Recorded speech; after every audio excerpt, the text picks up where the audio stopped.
सत्यनारायण भगवान की कथा व्रत कथा हिंदी चैनल में आपका हार्दिक स्वागत है। भाइयों बहनों, इस चैनल में हम 12 मास की सब कथाएं संपूर्ण और शास्त्रोक्त सुनाते हैं। जैसे व्रत करने वाले, सुनने वाले और सुनाने वाले तीनों को फल मिलता है। चलो सत्यनारायण भगवान की कथा सुनते हैं। अध्याय पहला। श्री व्यास जी ने कहा, एक समय नैमिषारण्य तीर्थ में शौनक आदि 88,000 सभी ऋषियों तथा मुनियों ने पुराण एवं शास्त्र के ज्ञाता सुत जी महाराज से पूछा। ऋषियों ने कहा, हे महामुने, आप तो इतिहास एवं पुराणों के ज्ञाता है, अतः आपसे एक निवेदन है कि इस कलयुग में वेद विद्या से रहित मनुष्य को प्रभु भक्ति किस प्रकार से प्राप्त हो तथा उनका उद्धार कैसे होगा। इसलिए ये मुनिश्रेष्ठ, कोई ऐसा तप कहे, कोई ऐसा व्रत कहे, कोई ऐसा अनुष्ठान कहे जिससे थोड़े ही समय में पुण्य मिल सके और मनोवांछित फल की भी प्राप्ति हो सके। हमारी सुनने की प्रबल इच्छा है।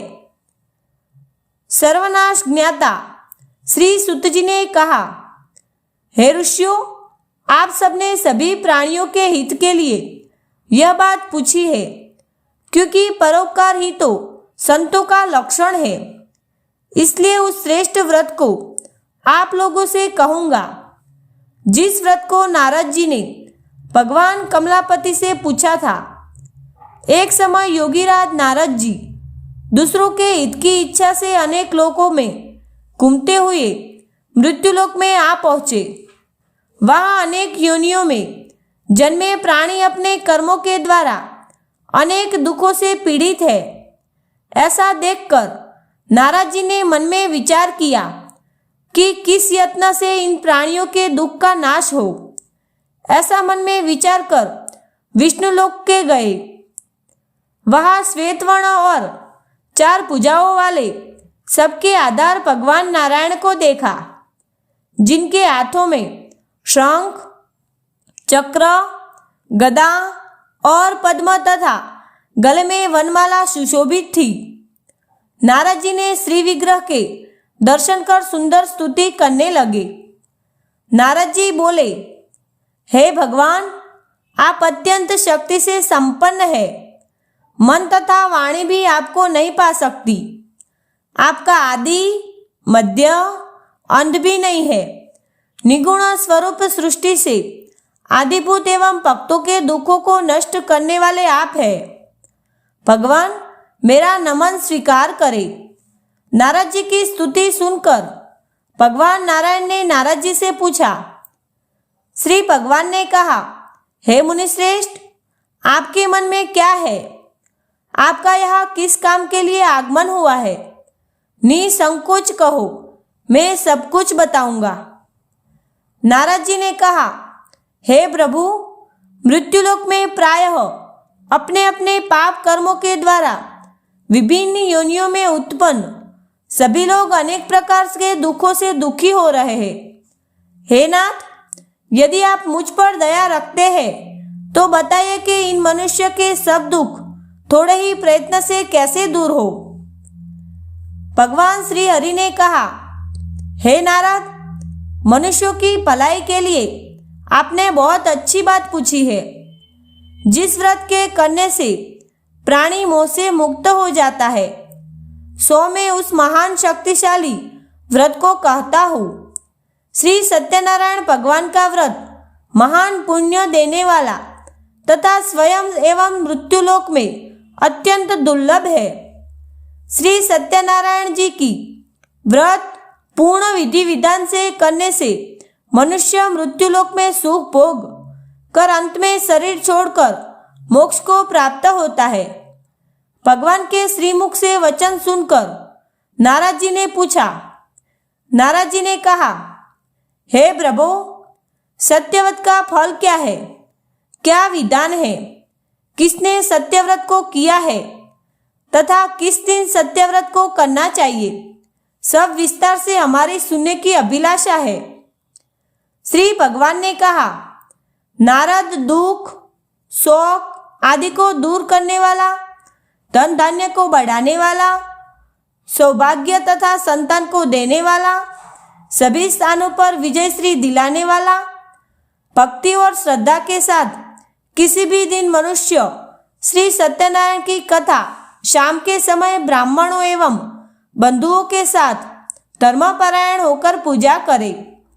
भक्ति भाव से सवाया मात्रा में नैवेद्य, केले का फल, घी, दूध और गेहूं का चूर्ण लेवे।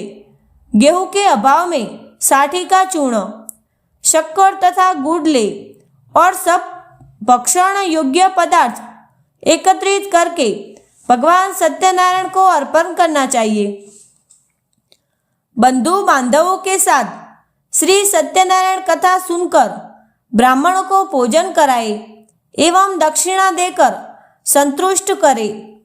तदुपरांत बंधु बांधवों सहित स्वयं भी भोजन करे। नृत्य गीत आदि का आचरण करके श्री सत्यनारायण भगवान का स्मरण कर रात्रि व्यतीत करे। इस तरह से व्रत करने पर मनुष्यों की इच्छाएं निश्चय ही पूर्ण होती है। विशेष कलिकाल में मृत्युलोक में यही इच्छा पूर्ति एवं मोक्ष का सरल सा उपाय है। अध्याय दूसरा, निर्धन ब्राह्मण तथा लकड़हारे की कथा। सुत जी बोले, हे द्विजो, जिसने पहले समय में इस व्रत को किया है उसका इतिहास कहता हूँ, उसे ध्यान से सुनो। एक सुंदर काशीपुरी नाम की नगरी में एक अति निर्धन ब्राह्मण रहता था। वह ब्राह्मण भूख और प्यास से व्याकुल हुआ नित्य ही धरती पर घूमता था। ब्राह्मणों से प्रेम करने वाले भगवान श्री विष्णु जी ने ब्राह्मण को दुखी देखकर बूढ़े ब्राह्मण का रूप धारण कर उसके पास जाकर आदरपूर्वक पूछा, हे विप्र, नित्य दुखी होकर पृथ्वी पर क्यों घूमते हो? हे श्रेष्ठ ब्राह्मण, वह सब मुझसे कहो, मैं सुनना चाहता हूँ। ब्राह्मण बोला, हे प्रभो, मैं बहुत निर्धन ब्राह्मण हूँ, भिक्षा के लिए ही पृथ्वी पर घूमता हूँ। हे भगवान, आप इस निर्धनता से छुटकारा दिलाने वाला कोई उपाय जानते हो तो कृपा पूर्वक बताइए। वृद्ध ब्राह्मण रूपधारी भगवान श्री विष्णु जी ने कहा, हे ब्राह्मण देव, भगवान सत्यनारायण मनोवांछित फल देने वाले हैं, इसलिए हे विप्र, तुम सत्यनारायण का व्रत एवं पूजन करो। सत्य व्रत करने से मनुष्य सभी दुखों से मुक्त होता है। ब्राह्मण को यत्नपूर्वक व्रत का संपूर्ण विधान बतलाकर बूढ़े ब्राह्मण का रूप धारण करने वाले सत्यनारायण भगवान वही अंतर्ध्यान हो गए। जिस व्रत को वृद्ध ब्राह्मण ने बताया है उस व्रत को मैं निश्चय ही करूंगा। यह निश्चय कर निर्धन ब्राह्मण को रात्रि में नींद नहीं आई। तदंतर वह ब्राह्मण प्रातःकाल उठा, नित्य क्रिया से निवृत्त हो श्री सत्यनारायण जी के व्रत का निश्चय कर भिक्षा के लिए चल पड़ा। भगवत कृपा से उस दिन उसको भिक्षा में बहुत सारा धन मिला, जिससे बंधु बांधवों के साथ उसने सत्यनारायण व्रत किया। इस प्रकार सत्यनारायण की महिमा से ब्राह्मण सब दुखों से छूटकर अनेक प्रकार की संपत्तियों से युक्त हो गया। उस दिन से लेकर प्रत्येक महीने उसने व्रत किया। इस प्रकार भगवान सत्यनारायण के इस व्रत को करके वह श्रेष्ठ ब्राह्मण सभी पापों से मुक्त हो दुर्लभ मोक्ष पद को प्राप्त किया। हे विप्र, पृथ्वी पर जो मनुष्य श्री सत्यनारायण व्रत कथा करता है वह सब पापों से छूटकर दुर्लभ मोक्ष का अधिकारी बनता है। आगे जो पृथ्वी पर सत्यनारायण व्रत कथा करेगा वह मनुष्य सब दुखों से छूटकर जाएगा। हे ब्राह्मणों, इस तरह नारायण जी के श्रीमुख से कहा हुआ यह व्रत मैंने तुमसे कहा। हे ऋषियों, और क्या सुनना चाहते हो? ऋषियों ने कहा, हे मुनीश्वर, पृथ्वी में उस ब्राह्मण से सुनकर किस किसने इस व्रत को किया है वह सब सुनना चाहते हैं। सत्यनारायण व्रत पर हमारी श्रद्धा हो रही है। श्री सुत जी बोले, हे मुनियों, पृथ्वी में जिस जिसने इस व्रत को किया है वह सब सुनो। एक समय वह ब्राह्मण धन और ऐश्वर्य के अनुसार बंधु बांधवों के साथ व्रत करने को तैयार हुआ। उसी समय एक लकड़हारा आया और बाहर लकड़ियों का गठरा रखकर ब्राह्मण के घर में गया। प्यास से दुखी लकड़हारे ने ब्राह्मण को व्रत करते देख ब्राह्मण को नमस्कार कर कहने लगा कि हे प्रभु, आप यह क्या कर रहे हैं और इसके करने से क्या फल मिलता है? कृपा कर विस्तार पूर्वक मुझसे बताइए। ब्राह्मण ने कहा, सभी मनोकामनाओं को पूर्ण करने वाला यह श्री सत्यनारायण भगवान का व्रत है। इसी व्रत के प्रभाव से मेरे यहाँ महान धन धान्य आदि की वृद्धि हुई है। ब्राह्मण से इस व्रत के बारे में जानकर लकड़हारा बहुत प्रसन्न हुआ। चरणामृत और प्रसाद ग्रहण करके वह नगर चला गया। लकड़हारे ने मन में इस प्रकार का संकल्प किया कि आज ग्राम में लकड़ी बेचने से जो धन मुझे मिलेगा उसी धन से सत्यनारायण देव का उत्तम व्रत करूंगा।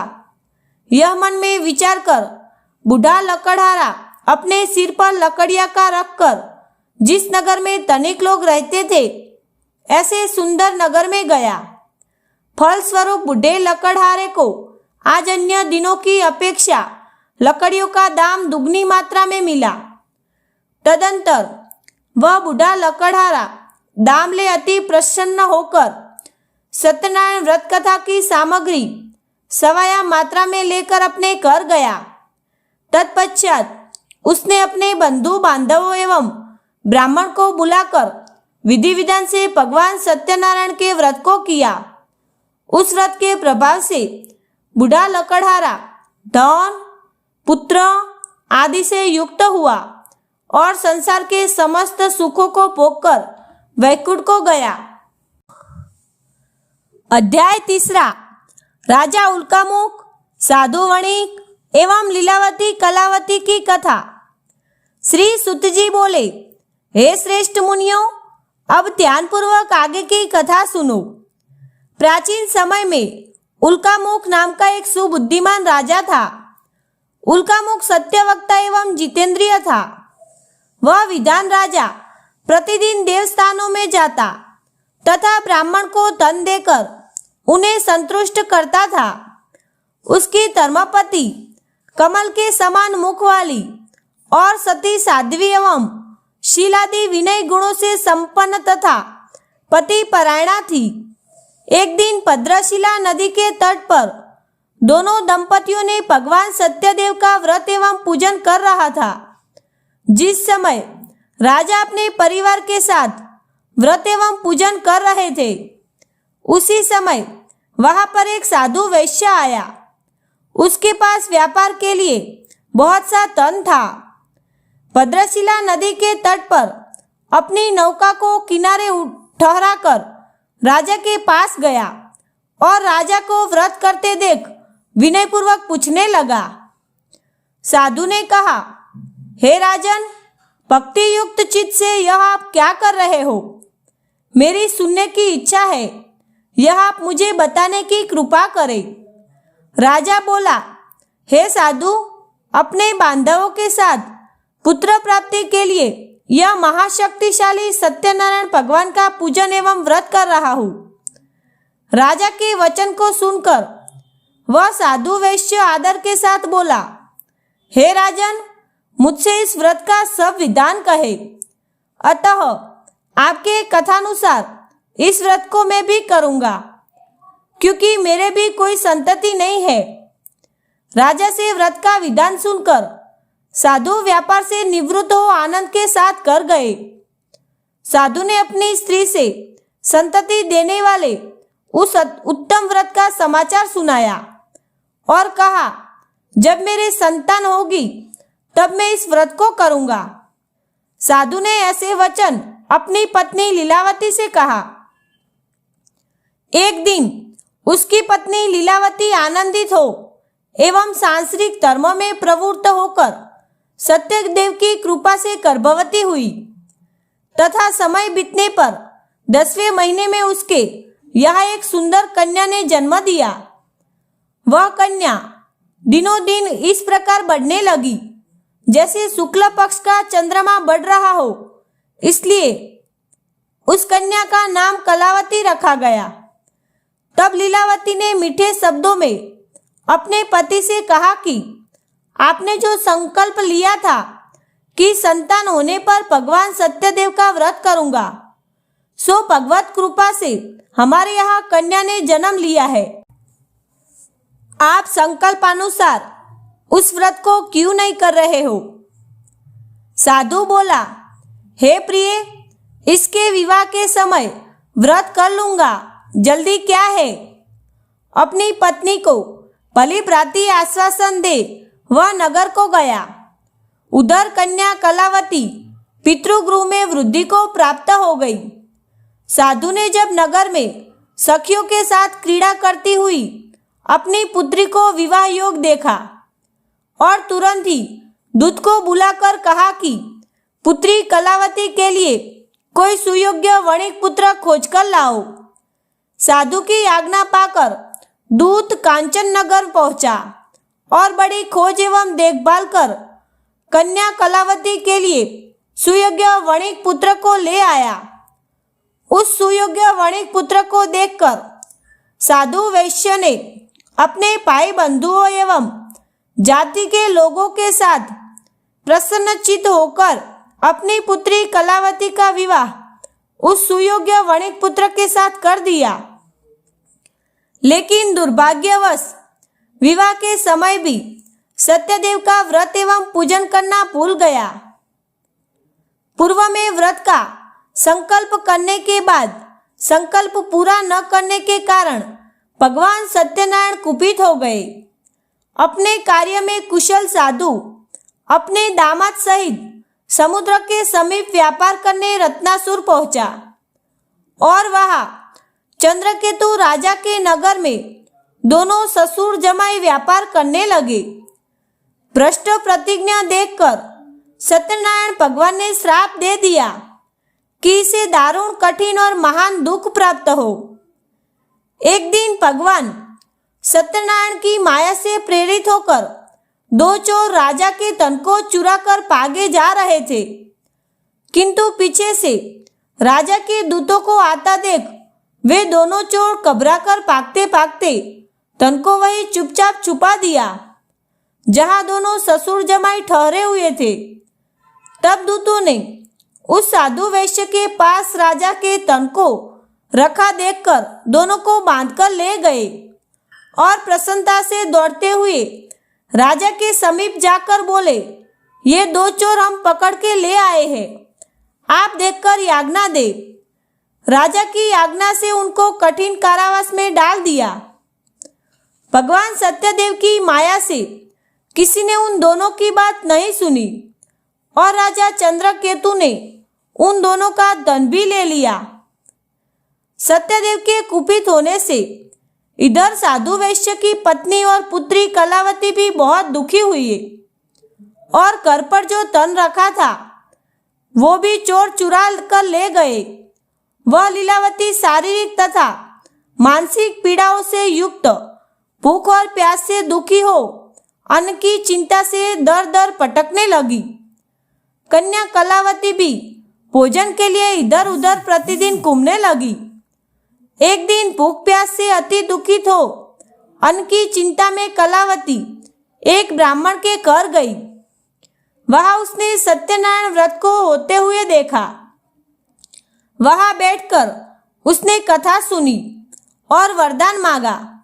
तदंतर प्रसाद ग्रहण करके वह कुछ रात होने पर घर आई। माता लीलावती ने कलावती से कहा, हे पुत्री, दिन में कहाँ रही तथा इतनी रात तक कहाँ रुक गई थी और तेरे मन में क्या है? कलावती बोली, हे माता, मैंने एक ब्राह्मण के घर मनोरथ प्रदान करने वाला सत्यनारायण का व्रत देखा है। पुत्री के वचन सुनकर लीलावती भगवान के पूजन की तैयारी करने लगी। लीलावती ने परिवार और बंधुओं सहित भगवान का पूजन एवं व्रत किया और यह वर मांगा कि मेरे पति और दामाद शीघ्र ही सकुल लौट आए, और प्रार्थना की हम सबका अपराध क्षमा करे।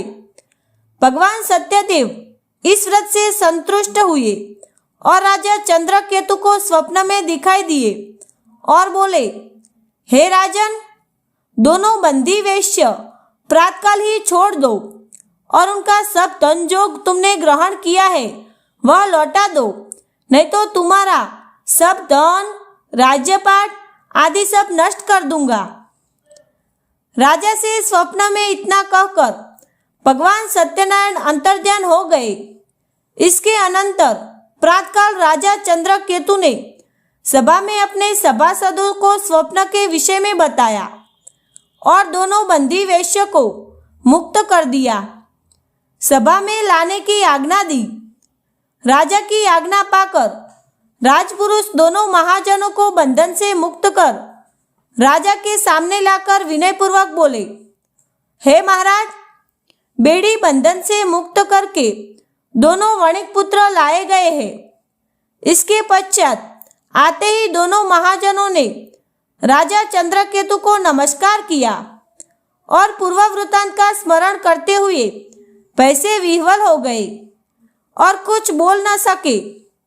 राजा चंद्रकेतु ने वणिक पुत्रों को देखकर मीठे वचनों से आदरपूर्वक कहा, हे महानुभावों, आप लोगों को पावी व ऐसा कठिन दुख प्राप्त हुआ है, अब कोई भय नहीं है। ऐसा कहकर उन दोनों की वेणी खुलवाकर और कर्म कराया और नई नई वस्त्रभूषण देकर तथा आदर के साथ सामने बुलाकर वाणी द्वारा अत्यधिक आनंदित किया। उनका जितना धन लिया था उससे दुना करके दे दिया। राजा ने पुनः उनसे कहा, साधो, अब आप अपने घर को जाए। राजा को प्रणाम करके वैश्य साधु ने कहा, आपकी कृपा से हम जा रहे हैं। ऐसा कहकर और भगवान का धन्यवाद कर दोनों महावैश्यों ने अपने घर के लिए प्रस्थान किया। अध्याय 4, असत्य भाषण तथा भगवान के प्रसाद की अवहेलना का परिणाम। श्री सुत जी बोले, वैश्य ने मंगलाचार और ब्राह्मण को धन देकर अपने नगर की यात्रा आरंभ की और उनके थोड़ी दूर पहुंचने पर भगवान सत्यनारायण की साधु के सत्यता की परीक्षा लेने की जिज्ञासा हुई। दंडी का वेश धारण कर सत्यनारायण भगवान ने उनसे पूछा, हे साधो, आपकी नाव में क्या भरा है? अभिमानी वणिक हंसता हुआ अवहेलना पूर्वक बोला, हे दंडीन, आप क्यों पूछते हैं? क्या कुछ द्रव्य लेने की इच्छा है? मेरी नाव में तो बेल तथा पत्ते आदि भरे हैं। वैश्य की ऐसी निष्ठुर वाणी सुनकर भगवान ने कहा, तुम्हारा वचन सत्य हो। ऐसा कहकर दंडी सन्यासी का रूप धारण किए हुए सत्यनारायण भगवान वहां से चले गए और कुछ दूर जाकर समुद्र के किनारे बैठ गए। दंडी के चले जाने पर वैश्य ने नित्य क्रिया करने के पश्चात नाव को जल में ऊपर की ओर उठी हुई देखकर अत्यंत आश्चर्य में पड़ गया तथा नाव में बेल आदि देखकर मूर्छित हो जमीन पर गिर पड़ा। फिर मूर्छा खुलने पर बहुत शोक करने लगा। तब उसके दामाद ने इस प्रकार कहा, आप शोक न करें, यह दंडी का श्राप है, अतः उनकी शरण में चलना चाहिए, तभी हमारी मनोकामना पूरी होगी, क्योंकि वे चाहे तो सब कुछ कर सकते हैं, इसमें कोई संशय नहीं है। दामाद के वचन सुनकर वह साधु वणिक दंडी स्वामी जी के पास पहुंचा। अत्यंत भक्ति भाव से प्रणाम करके बोला, मैंने जो आपसे असत्य वचन कहे थे उसके लिए क्षमा कीजिए। ऐसा कहकर महान शोकातुर हो रोने लगा। तब दंडी भगवान बोले, हे मूर्ख, रो मत, मेरी बात सुनो। मेरी पूजा से उदासीन होने के कारण तथा मेरी आज्ञा से बार बार तुम्हें दुख प्राप्त हुआ है। भगवान की ऐसी वाणी सुनकर साधु वाणिक उनकी स्तुति करने लगा। साधु ने कहा, हे भगवान, यह आश्चर्य की बात है कि आपकी माया से मोहित होने के कारण ब्रह्मा आदि देवता भी आपके रूप और गुणों को ठीक रूप से नहीं जान पाते। फिर भी मैं अज्ञानी आपकी माया से मोहित होने के कारण कैसे जान सकता हूँ? आप प्रसन्न होइए, मैं सामर्थ्य के अनुसार आपकी पूजा करूँगा। मैं आपकी शरण में आया हूँ। मेरा जो नौका में स्थित पुराना धन था उसकी तथा मेरी रक्षा करे और पहले की तरह मेरा सामान नौका में भर जाए। उसके भक्ति युक्त वचन सुनकर भगवान जनार्दन संतुष्ट हो गए। भगवान हरि उसकी इच्छानुसार वर देकर अंतर्ध्यान हो गए। तब उन्होंने नाव पर आकर देखा कि नाव धन से परिपूर्ण है। तब भगवान के प्रति कृतज्ञता प्रकट की और वह स्वजनों के साथ भगवान सत्यदेव का पूजन किया और नाव को यत्नपूर्वक संभालकर साथियों सहित अपने नगर को चला। साधु वणिक ने अपने दामाद से कहा, वह देखो मेरी रत्नपुरी नगरी दिखाई दे रही है। उसके बाद उसने अपने तन के रक्षक दूतों को अपने आगमन का समाचार देने के लिए अपनी नगरी में भेजा। तत्पश्चात उस दूत ने नगर में जाकर साधु की भार्या को देखकर हाथ जोड़कर प्रणाम किया और उसके अभीष्ट की बात कही कि साधु अपने दामाद सहित बहुत सा धन लेकर इस नगर के समीप आ गए हैं। ऐसा वचन सुन लीलावती ने बड़े हर्ष के साथ सत्यदेव का पूजन कर पुत्री से कहा, मैं अपने पति के दर्शन करने जाती हूँ। तुम कार्य पूर्ण करके शीघ्र आना। माता का ऐसा वचन सुनकर कलावती व्रत को समाप्त करके प्रसाद छोड़ पति के दर्शन के लिए चली गई। प्रसाद की अवज्ञा के कारण सत्यदेव ने रुष्ट हो उनके पति को नाव सहित पानी में डुबा दिया। तत्पश्चात कलावती अपने पति को न देखकर रोती हुई महान शोकातुर होकर जमीन पर गिर गई। इस तरफ नौका को डूबा हुआ तथा कन्या को रोता देख साधु दुखित हो मन में विचार करने लगा, यह क्या आश्चर्य हो गया। नाव का संचालन करने वाले भी चिंतित हो गए। लीलावती भी कन्या को व्याकुल देखकर विह्वल हो गई और अत्यंत दुख से विलाप करती हुई अपने पति से इस प्रकार कहने लगी, अभी अभी नौका के साथ दामाद कैसे अलक्षित हो गया। न जाने किस देवता की अपेक्षा से नौका हरण कर ली गई, अथवा श्री सत्यनारायण की महिमा कौन जान सकता है। ऐसा कहकर स्वजनों के साथ विलाप करने लगी और कन्या कलावती को गोद में लेकर रोने लगी। कलावती कन्या भी अपने पति के नष्ट हो जाने पर दुखी हो गई और अपने पति की पादुका लेकर उनका अनुगमन करने के लिए उसने मन में निश्चय किया। कन्या के इस प्रकार के आचरण को देखकर पत्नी सहित वह साधु वणिक बहुत दुखी हुआ और विचार करने लगा, या तो भगवान सत्यदेव ने दामाद के साथ धन धान्य से भरी इस नौका का अपहरण किया है, अथवा हम सभी उनकी माया से मोहित हो गए हैं। हे प्रभु, अपनी धन शक्ति के अनुसार मैं आपकी पूजा करूंगा। सभी के सामने साधु ने अपने मन की इच्छा प्रकट की और बारंबार भगवान सत्यदेव को दंडवत प्रणाम किया एवं प्रार्थना की कि हे प्रभु, मुझसे या मेरे परिवार से जो भूल हुई उसे क्षमा करो। उसके दिन वचन सुनकर भगवान दीनानाथ को दया आ गई और आकाशवाणी के द्वारा कृपा पूर्वक बोले, हे साधु, तेरी कन्या ने मेरे प्रसाद को छोड़कर अपने पति को देखने चली आई है। निश्चय है यही कारण है कि उसका पति दिखाई नहीं दे रहा है। यदि घर जाकर प्रसाद ग्रहण कर आए तो तुम्हारी पत्नी निश्चित रूप पति को प्राप्त करेगी, इसमें संशय नहीं है। आकाशवाणी को सुन कलावती ने शीघ्र घर पहुंचकर प्रसाद ग्रहण किया और पुनः उसने आकर अपने पति का दर्शन पाया। तब वैश्य परिवार के सब लोग प्रसन्न हुए। कलावती कन्या ने अपने पिता से कहा, अब विलंब क्यों कर रहे हैं? अब तो कर चले। कन्या की बात सुनकर वणिक पुत्र संतुष्ट हो गया और साधु ने बंधु बांधवों सहित सत्यदेव का विधिपूर्वक पूजन किया और तन तथा बंधु बांधवों के साथ अपने घर को गया। उस दिन से हर पूर्णिमा व संक्रांति एवं विशेष पर्वों में सत्यनारायण भगवान का पूजन करते हुए इस लोक में सुख भोगकर वैकुंठ में चला गया। अध्याय 5 राजा तुंगध्वज और गोपगणों की कथा। श्री सुत जी बोले, हे श्रेष्ठ मुनियों, अब इसके बाद मैं दूसरी कथा कहूंगा, आप लोग सुने। अपनी प्रजा का पालन करने में लीन तुंगध्वज नामक एक राजा था।